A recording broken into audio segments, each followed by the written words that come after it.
इस अनोखी कहानी की शुरुआत होती है सुजैन नाम के एक रिसर्चर को दिखाते हुए, जो एक बहुत ही बड़ी फार्मास्यूटिकल कंपनी के लिए काम किया करती थी। दरअसल कंपनी के बहुत ही बड़े इन्वेस्टर्स ने सुजैन के एक रिसर्च पर काफी सारा पैसा लगाया था। हालांकि सुजैन की ये सारी रिसर्च को अब कई साल बीत चुके होते हैं, लेकिन अभी तक सुजैन को उसका प्रॉपर रिजल्ट मिला नहीं। सुजैन जब अंदर जाती है तब कंपनी के हेड्स ने उसे कहा कि अब ऑर्गेनाइजेशन को तुम्हारे रिसर्च के रिजल्ट चाहिए, और अगर सुजैन ने प्रॉपर रिजल्ट नहीं दिखाए तब उसकी रिसर्च रोककर उसकी फंडिंग भी खत्म कर दी जाएगी। सुजैन अपने कंपनी के बॉसेस से रिक्वेस्ट करती है कि उसे 2 या 3 दिन का टाइम दिया जाए, जिसमें कि वो जल्द से जल्द उन्हें रिजल्ट ला के देगी। कंपनी के हेड्स इस बात से मान जाते हैं और अब सुजैन कंपनी के एक बॉस जिसका नाम स्ट्राइकर था, उन्हें प्लेन में लेकर अपनी रिसर्च फैसिलिटी की तरफ बढ़ने लगी होती है, जो समुद्र के एकदम बीचों बीच स्थित था। ये एक बहुत ही बड़ी फैसिलिटी होती है जो पानी के काफी ज्यादा अंदर तक गई थी,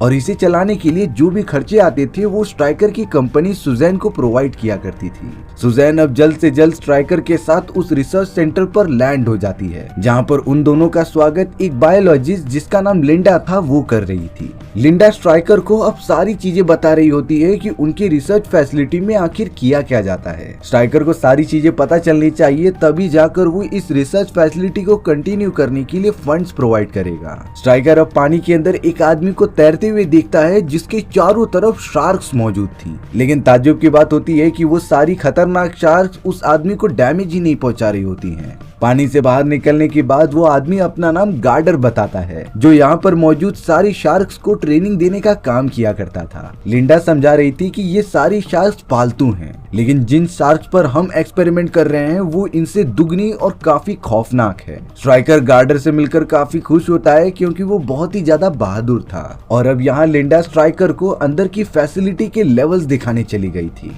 इस पूरी फैसिलिटी के अंदर 3 लेवल्स बनाए गए थे। पहले लेवल यानी कि पानी की ऊपरी सतह पर हम सारे इंसान यानी कि रिसर्चर्स रहते थे, वहीं दूसरे लेवल पर बाकी सारी शार्क्स और अलग अलग जीवों को रखा जाता था। तीसरे और आखिरी लेवल पर वो एयरलॉक सिस्टम मौजूद था, जहां पर वो सब शार्क्स को पकड़कर उनके ऊपर लगातार रिसर्च करते थे। स्ट्राइकर भी इतनी ज्यादा एडवांस चीजें देखकर बहुत ही ज्यादा शॉक हो चुका था। अब हमें यहाँ पर सुजैन दिखाई जा रही होती है जिसके असली एक्सपेरिमेंट के बारे में पता चलता है। दरअसल सुजैन अपने रिसर्च के अंदर इन सारे शार्क्स के दिमाग में मौजूद एक प्रोटीन को पाना चाहती थी। ये एक ऐसा यूनिक प्रोटीन होता है जो सिर्फ शार्क्स के दिमाग में ही मौजूद होता है, और इससे कई सारी क्रिटिकल बीमारियों का इलाज किया जा सकता था। पर अभी तक सुजैन और उसकी टीम को इन सारी चीजों में रिजल्ट नहीं मिले होते हैं। फर्स्ट लेवल पे एक बहुत ही अच्छा कुक था जो सभी के लिए काफी अच्छा खाना बना रहा होता है। वो तो अपने खाना बनाने में एकदम मग्न था। वहीं अब हमें गार्डर को दिखाया गया जो स्विमिंग कॉस्ट्यूम पहनकर सारे मछलियों और शार्क्स को चेक कर रहा होता है। तभी अचानक गार्डर की नजर एक दूसरे वाले शार्क्स पर पड़ी जो बाकी से काफी बड़ी होती है, और इन्हीं के ऊपर वो सारे लोग रिसर्च कर रहे थे। वो बड़ी सी शार्क तो अपने से छोटी वाली शार्क पर हमला करती है और उसे काटकर पूरा चबा जाती है। गार्डर बिल्कुल भी नहीं समझ पा रहा था कि आखिर इन शार्क्स के बिहेवियर में ये चेंजेस क्यों आ गए। वो डायरेक्टली जाकर सुजैन को बताता है कि हमें अपना एक्सपेरिमेंट थोड़ा और पोस्टपोन करना पड़ेगा, क्योंकि अभी तक वो बड़ी सी शार्क्स हमारे काबू में नहीं आई है। लेकिन यहाँ सुजैन बड़े गुस्से में कह रही थी कि हमारे पास बिल्कुल भी टाइम मौजूद ही नहीं है, और अगर हमने समय से पहले रिजल्ट्स नहीं प्रोवाइड किए तो कंपनी हमारी इस रिसर्च फैसिलिटी को हमेशा हमेशा के लिए बंद कर देगी। इसीलिए सुजैन डिसीजन लेती है कि कल वो शार्क्स पर एक्सपेरिमेंट करके अपना रिजल्ट निकालेंगे। गार्डर भी पूरी तरीके से मजबूर था क्योंकि सुजैन उसकी बॉस है और उसे सारी बातें उनकी माननी ही होगी। अब यहाँ अगले दिन कंट्रोल सेंटर में बैठी हुई एक लेडी दिखती है कि आज बहुत ही तगड़ा तूफान आने वाला है। इस बारे में उसने सारे रिसर्चर्स को इन्फॉर्म भी कर दिया था। यहाँ पर तीसरे लेवल के अंदर सुजैन अपनी पूरी टीम के साथ उन शार्क्स पर रिसर्च करने के लिए रेडी हो रही होती है, लेकिन उन्हें जरा भी अंदाजा नहीं था कि ये सारी चीजें आगे चलकर कितनी ज्यादा खतरनाक हो जाएंगी। स्ट्राइकर भी वहाँ पर मौजूद था जो ये सारी चीजें ऑब्जर्व कर रहा होता है। सुजैन ने गार्डर से कहा कि तुम उस बड़ी सी शार्क को बेहोश करके यहाँ पर लेकर आ जाओ। गार्डर जल्द से जल्द सारे इक्विपमेंट्स की मदद से शार्क को बेहोश करता है और उसे लेवल 3 के अंदर लेकर आ जाता है एक्सपेरिमेंट के लिए। सुजैन अब अब अपनी टीम की मदद से बड़ी बड़ी मशीन शार्क पर अप्लाई करती है और उसका पूरा बॉडी स्कैन करने लगती है। सारी चीजें अच्छे से होने के बाद सुजैन ने शार्क के दिमाग में से वो प्रोटीन निकालना स्टार्ट कर दिया था। धीरे धीरे वो प्रोटीन पूरा का पूरा निकल जाता है और अब सुजैन और उसकी टीम के पास शार्क के दिमाग का बहुत ही प्रीमियम प्रोटीन मौजूद था, जैसे कि वो कैंसर वाले एक मीट के ऊपर स्प्रेड करके देखती है। थोड़ी देर के अंदर ही अंदर शार्क के दिमाग से निकाले गए प्रोटीन की वजह से मीट के अंदर मौजूद कैंसर के वायरस अपने आप ही खत्म होने लग जाते हैं। माइक्रोस्कोप में चेक करने के बाद ये सारी चीजें सुजैन को साफ साफ दिखाई दे रही थी और अब इन सारी चीजों से सुजैन की पूरी टीम बहुत ही ज्यादा खुश हो जाती है कि उनका एक्सपेरिमेंट कामयाब हो चुका है। सारे रिसर्चर्स अब एकदम टेंशन फ्री हो चुके थे कि उनकी रिसर्च फैसिलिटी को बंद नहीं किया जाएगा। बट यहाँ किसी को अंदाजा ही नहीं था कि वो शार्क जो बेहोश पड़ी हुई थी वो धीरे धीरे होश में आ जाती है और अब उसने एकदम झपट्टा मारते हुए पास ही में मौजूद एक डॉक्टर का हाथ खा लिया था। इस हमले से डॉक्टर का पूरा हाथ कट जाता है और उसका काफी ब्लीडिंग हो रही थी। वो शार्क तो अब एकदम आउट ऑफ कंट्रोल होकर चारों तरफ तबाही मचाने लग जाती है। तभी गार्डर ने जल्द से जल्द एक शॉटगन निकाली जिससे कि वो शार्क को जान से मार सके, लेकिन सुजैन ऐसा बिल्कुल भी नहीं चाहती थी। इसीलिए शार्क को बचाने के लिए वो बटन दबा देती है जिससे कि शार्क आजाद होकर पानी के अंदर चली गई थी। लेकिन सुजैन की एक गलती आगे चलकर इतनी ज्यादा जानलेवा बन जाएगी इसका उसे कभी अंदाजा ही नहीं था। अब यहाँ कंट्रोल रूम में बैठी हुई वो लेडी एक हेलीकॉप्टर से कांटेक्ट करती है रेस्क्यू के लिए। कुछ ही मिनटों के बाद ही एक रेस्क्यू हेलीकॉप्टर लगातार रिसर्च फैसिलिटी की तरफ बढ़ने लगा होता है। वहाँ पर तो अब पानी के अंदर बहुत ही बड़ा तूफान आ चुका था, लेकिन फिर भी वो हेलीकॉप्टर किसी भी तरीके से रिसर्च फैसिलिटी की तरफ पहुँच जाता है, जहाँ सभी लोग घायल पड़े हुए डॉक्टर को स्ट्रेचर पर बांधकर हेलीकॉप्टर से ऊपर खींचने के लिए कह रहे थे। रेस्क्यू टीम लगातार डॉक्टर को ऊपर खींचते जा रही होती है, पर तभी अचानक उनकी रस्सी थोड़ी सी ढीली हो गई और डॉक्टर स्ट्रेचर के साथ डायरेक्टली जाकर पानी में गिर जाते हैं। बाकी सभी को लग रहा था कि रेस्क्यू टीम अपने काम में माहिर है और वो डॉक्टर को बचा लेंगे, पर तभी अचानक पानी के अंदर से किसी चीज ने स्ट्रेचर और डॉक्टर को पकड़ लिया था, जो लगातार रस्सी को लेकर पानी के अंदर चली जा रही थी। उस रस्सी में खिंचावट आने की वजह से हेलीकॉप्टर का भी बैलेंस बिगड़ने लगता है। दरअसल बात ये होती है कि उस हेलीकॉप्टर को और कोई नहीं बल्कि वही खतरनाक शार्क खींच रही होती है जिसके ऊपर ये सारे रिसर्चर्स कुछ टाइम पहले एक्सपेरिमेंट कर रहे थे। वो शार्क अपना पूरा फोर्स लगाती है हेलीकॉप्टर को अंदर खींचने का। कोशिश करने के बावजूद भी पायलट हेलीकॉप्टर को संभाल नहीं पाता और अब हेलीकॉप्टर डायरेक्टली जाकर रिसर्च फैसिलिटी के कंट्रोल सिस्टम में भिड़ जाता है, जिससे कि वहाँ एक बहुत ही बड़ा धमाका हुआ। धमाके के अंदर सबसे पहले कंट्रोल रूम में बैठी हुई उस लेडी की जान जाती है और उसके साथ साथ कई सारे वर्कर्स को भी अपनी जान गंवानी पड़ी। ये धमाका इतना बड़ा था कि काफी ज्यादा दूरी से सब कुछ दिखाई दे रहा होता है। सुजैन, स्ट्राइकर और बाकी सारे लोग बचकर रिसर्च फैसिलिटी के अंदर आ जाते हैं, जो सभी चीजें अच्छे से देख रहे थे कि यहाँ से बचकर निकला कैसे जाए, बट शायद अब उनके लिए अब काफी ज्यादा देर हो चुकी होती है। तभी अचानक सुजैन और लिंडा ने देखा कि वो बड़ी सी शार्क अपने मुंह के अंदर डॉक्टर और स्ट्रेचर को साथ में दबाते हुए लगातार उनके अंडर वाटर फैसिलिटी यानी कि 3rd लेवल की तरफ बढ़ रही थी और अब उस शार्क ने बहुत ही तेजी से स्ट्रेचर को लाकर स्क्रीन पर मार दिया, जिससे कि वो पूरी स्क्रीन जो 3rd लेवल को पानी से अलग रखती थी वो पूरी की पूरी टूट जाती है। 3rd लेवल वाली फैसिलिटी के अंदर पूरा का पूरा पानी भरने लगा था। सभी लोग अपनी जान बचाते हुए ऊपर की फैसिलिटी 2nd लेवल तक जाने लगे थे। स्ट्राइकर भी बहुत ज्यादा डर चुका था, लेकिन अब उन्हें एक साथ मिलकर ही काम करना पड़ेगा, नहीं तो कोई भी सरवाइव नहीं कर पाएगा। और वो सब कैसे भी करके 3rd लेवल से होकर 2nd लेवल तक पहुंच जाते हैं, लेकिन अभी भी उनके लिए खतरा टला नहीं था। वो जैसे ही 1st लेवल पर जाने की कोशिश करते हैं तब जाकर उन्हें पता चला कि सीढ़ियों पर पहले से ही बहुत सारा पानी भर चुका है। उनकी इलेक्ट्रिक लिफ्ट भी अब काम नहीं कर रही है, इसीलिए अब वो पूरा रिसर्च सेंटर पानी में डूबने से पहले उन्हें यहाँ से बाहर निकलना ही पड़ेगा। यानी कि यहाँ मतलब साफ होता है कि वो सभी पूरी तरीके से फंस चुके हैं, क्योंकि यहाँ से निकलने का और कोई दूसरा रास्ता था ही नहीं। अब हमें 1st लेवल पे वही कुक दिखाया जाता है जो चारों तरफ देख रहा था कि वहाँ हो क्या रहा है। वो जैसे ही कंट्रोल रूम में कॉल लगाने गया तभी अचानक 2nd लेवल पर भी पानी भरना स्टार्ट हो गया होता है, देखते ही देखते अब लेवल 1 भी पूरा पानी से भर जाता है। कुक खुद को कंट्रोल नहीं कर पा रहा था और पानी के बहाव से आगे बढ़ता ही जा रहा था। तभी थोड़ी देर बाद पता चला कि लेवल 1 में पानी भरने की वजह से वहाँ पर एक खतरनाक शार्क आ चुकी है, जो अब कुक को खाने के लिए उसकी तरफ लगातार बढ़ रही थी। यहाँ लेवल 2 में सुजैन अपने बाकी साथियों के साथ बाहर निकलने का रास्ता ढूंढ रही थी, लेकिन तभी उन्हें महसूस हुआ कि कोई दरवाजा तोड़ने की कोशिश कर रहा है। ये और कोई नहीं बल्कि वही खतरनाक शार्क थी जिसके ऊपर इन लोगों ने एक्सपेरिमेंट किए थे, और अगर दरवाजा टूट गया तो लेवल 2 भी पूरी तरीके से पानी में डूब जाएगा।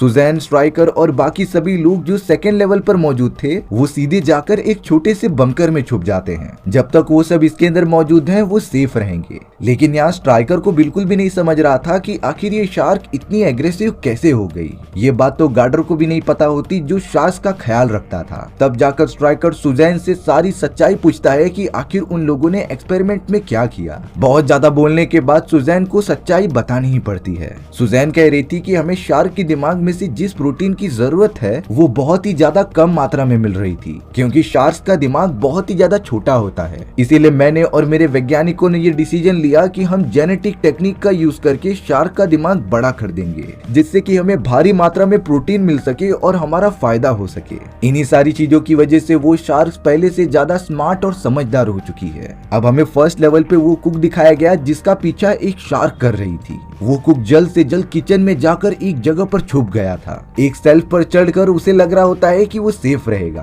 अब तो वो शार्क भी किचन के अंदर घुस जाती है। यहाँ कुक के पास उसका एक तोता भी था जो वहाँ बाहर बैठा हुआ होता है। कुक अपने तोते को बचाने के लिए हाथ फैलाता ही है, तभी पानी के अंदर से वो खतरनाक शार्क अपना मुंह खोलकर उस पैरोट को खा लेती है। इस हमले के कारण वो कुक भी पानी के अंदर गिर चुका था। अब वो यहाँ पर बिल्कुल भी रुक नहीं सकता, इसीलिए कुक अपनी जान बचाने के लिए एक ओवन के अंदर खुद को बंद कर लेता है। शार्क उसे तोड़ने की बहुत ज्यादा कोशिश कर रही थी, तभी शार्क से ओवन का बटन दब जाता है जिससे कि वो ऑन हो गया था। इसीलिए कुक जल्द से जल्द ओवन के ऊपर वाले रास्ते को तोड़ते हुए पानी में कूद जाता है और दूसरी तरफ जाने लगता है। तभी उस कुक ने लाइटर जलाई और ओवन के ऊपर फेंक कर मार दिया। वहाँ पर गैसेस फैलने की वजह से बहुत ही बड़ा ब्लास्ट होता है, जिसमें कि वो शार्क के टुकड़े टुकड़े हो गए थे। कुक तो बचकर तुरंत ही किचन से बाहर निकल जाता है। यहाँ सुजैन और बाकी सभी लोग सबमरीन वाले रास्ते पर पहुंच जाते हैं, लेकिन उन लोगों ने देखा कि सबमरीन की हालत तो बहुत ही ज्यादा खराब हो चुकी है और अगर सबमरीन में जरा सा भी छेद रहेगा तब वो पानी में उतरते ही उनकी मौत हो सकती थी।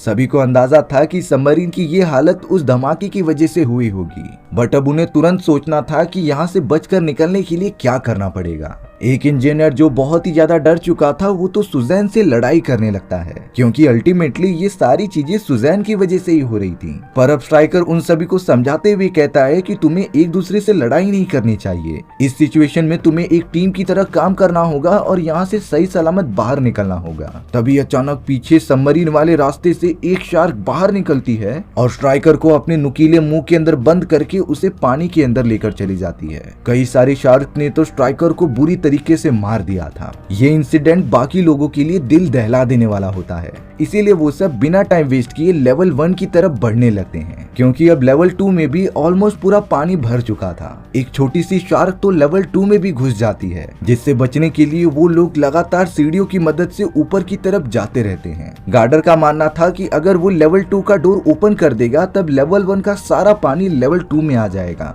इसीलिए वो सभी को लेकर लगातार सीढ़ियों से चढ़ते हुए दूसरे कंपार्टमेंट में जाने की कोशिश करता है, पर तभी अचानक उनकी वो सीढ़ी पूरी तरीके से टूट चुकी थी। इन सारी चीजों में लिंडा पानी के अंदर जाकर गिर जाती है। गार्डर तुरंत ही लिंडा को बचाने के लिए अपना हाथ देने ही वाला था, तभी पानी में मौजूद वो खतरनाक शार्क लिंडा को पकड़कर नीचे लेके चली जाती है। यानी कि अब लिंडा की भी बुरी तरीके से मौत हो चुकी थी। बाकी लोग भी वहीं पर फंस चुके थे, क्योंकि अब तो उनके पास कोई भी सीढ़ी नहीं है ऊपर जाने के लिए। पर तभी ऊपर के कंपार्टमेंट में से वही कुक बाहर आता है, जिसने कि लगातार कपड़े बांधकर उन तीनों को ऊपर खींच लिया था। अब इस पूरे रिसर्च सेंटर में ये 4 लोग ही बचे होते हैं, जिन्हें कि अब जल्द से जल्द यहाँ से बाहर निकलना होगा।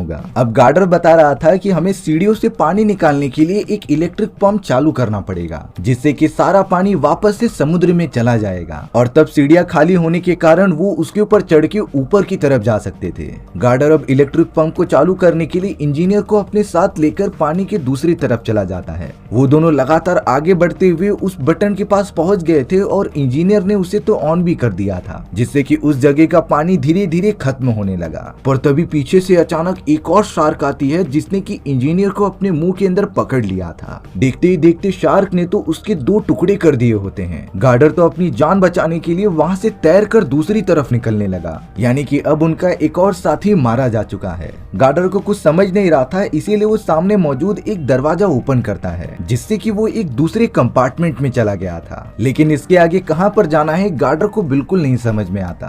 अब यहाँ सुजैन जो कुक के साथ मौजूद थी वो बताती है कि मुझे अपने रूम में सारे डेटा कलेक्ट करने जाना है, इसीलिए वो कुक को यहीं पर रहने का बोल के अपने रूम की तरफ जाने लगी थी। पर अफसोस की बात ये होती है कि सुजैन का वो पूरा कमरा पानी से भर चुका था। वो लगातार चारों तरफ इतने सालों में कलेक्ट किए गए डेटा को ढूंढने लग जाती है। आखिरकार इतना ढूंढने के बाद उसका डेटा तैरता हुआ मिल गया था। सुजैन उसे देखकर बहुत ही ज्यादा सेटिस्फाई होती है, क्योंकि अगर ये डेटा डिस्ट्रॉय हो जाता तब उसके इतने सालों की मेहनत भी बेकार हो जाती। लेकिन सुजैन को जरा भी अंदाजा नहीं था कि एक खतरनाक शार्क लगातार उसकी तरफ बढ़ रही है। सुजैन ने भी जल्द से जल्द उस शार्क को देख लिया था, इसीलिए वो अपने आप को बचाने के लिए एक शेल्फ के ऊपर जाकर खड़ी हो जाती है। लेकिन इसी भागा दौड़ी में उसका डेटा भी अब पानी के अंदर गिर चुका था। सुजैन लगातार उसे पकड़ने की कोशिश कर ही रही होती है, पर तभी वो शार्क वहां आ गई थी जो सुजैन को अपने दांतों में फंसाकर खाना चाहती है। सुजैन के पास कोई और रास्ता नहीं था अपने डेटा की कुर्बानी देने का। वो तो जल्द से जल्द पीछे मौजूद एक इलेक्ट्रिक वायर को निकालती है और उसे डायरेक्टली शार्क के मुंह में फेंक देती है, जिससे कि एक जोरदार इलेक्ट्रिसिटी का झटका लगने के कारण वो शार्क तुरंत ही मर गई थी।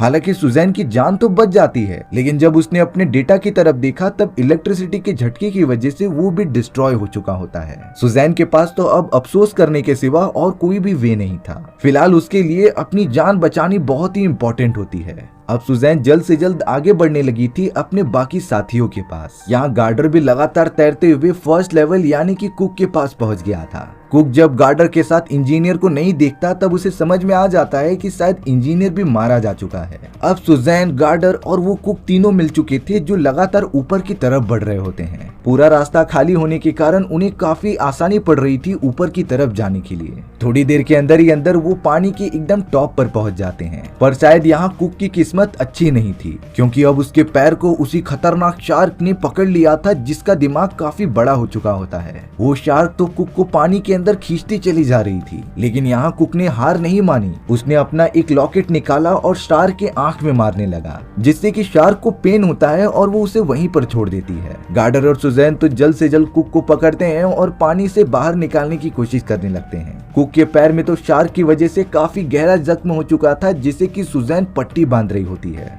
लेकिन पानी से बाहर निकलने के बावजूद भी वो इस जगह से बाहर जा ही नहीं सकते, क्योंकि वो खतरनाक शार्क अभी भी पानी के अंदर मौजूद थी जो उन सभी का बेसब्री से इंतजार कर रही होती है। अब जाकर सुजैन को अपनी गलती का एहसास हो रहा होता है कि उसने सिर्फ अपने एक्सपेरिमेंट के लिए इतने लोगों की जान कुर्बान कर दी। गार्डर यहाँ शार्क के बिहेवियर को देखकर समझ रहा था कि शायद वो शार्क हमारे बनाए गए फेंस से दूर जाना चाहती है, यानी कि दूर कहीं समुद्र में, और अगर ये शार्क खुले पानी में निकल गई तब कई लोगों की जानें जाएंगी। इसीलिए अब सुजैन और गार्डर ने डिसीजन लिया कि हमें इस शार्क को यहीं पर खत्म करना होगा। गार्डर अब एक हथियार लेता है जिससे कि एक वायर कनेक्टेड थी। उसने सुजैन को बताया कि मैंने इसके अंदर बहुत सारे बारूद डाल दिए हैं, जिससे कि मैं जब इसे शार्क के ऊपर फायर करूंगा तब तुम इससे जुड़ी हुई वायर को बैटरी से कनेक्ट कर देना, जिससे कि वहाँ एक बहुत ही बड़ा ब्लास्ट होगा और वो शार्क मारी जाएगी। सभी को ये प्लान काफी अच्छा लगता है, इसीलिए वो शार्क की तरफ अब बढ़ने लगते हैं। गार्डर अब शार्क के ऊपर निशाना लगाने लगा जिससे कि वो फायर कर सके, लेकिन वो शार्क तो पानी के काफी अंदर थी और दूर जा रही थी। वो तो लगभग फेंस को लगातार तोड़ते हुए बाहर निकलने ही वाली थी। पर तभी सुजैन अपने हाथ पर एक कट लगाती है और डायरेक्टली बिना किसी से पूछे पानी में कूद जाती है। दरअसल सुजैन अपने ब्लड की मदद से उस शार्क को अपनी तरफ अट्रैक्ट करना चाहती थी, जिससे कि वो बनाए गए फेंस से खुले पानी में बाहर ना जा सके। उस शार्क को भी खून की स्मेल आ चुकी होती है, इसीलिए वो सुजैन के पास बढ़ने लगी थी। सुजैन अब जल्द से जल्द अपनी जान बचाने के लिए किनारे पर आने की कोशिश करती है, लेकिन शायद तब तक काफी ज्यादा देर हो गई थी। गार्डर भी अब लगातार सुजैन को बचाने के लिए भागता जा रहा था, पर तभी खतरनाक शार्क ने सुजैन को अपने मुंह में पकड़ा और उसे जान से मार दिया। गार्डर अब जल्द से जल्द पानी के अंदर कूदता है सुजैन को बचाने के लिए, लेकिन उसे भी पता चल गया था कि सुजैन मर चुकी है। और तो और वो शार्क गार्डर पर भी हमला करने लगी थी, जैसे कि वो इन सारे लोगों से अपना बदला ले रही है। अब गार्डर को शार्क के साथ रहने का काफी एक्सपीरियंस था, इसीलिए उसने शार्क के हमले से बचते हुए उसके ऊपरी वाले हिस्से को जकड़ लिया था। शार्क अपने आप को छुड़ाने की बहुत कोशिश करती है और पानी के अंदर जाने लगती है।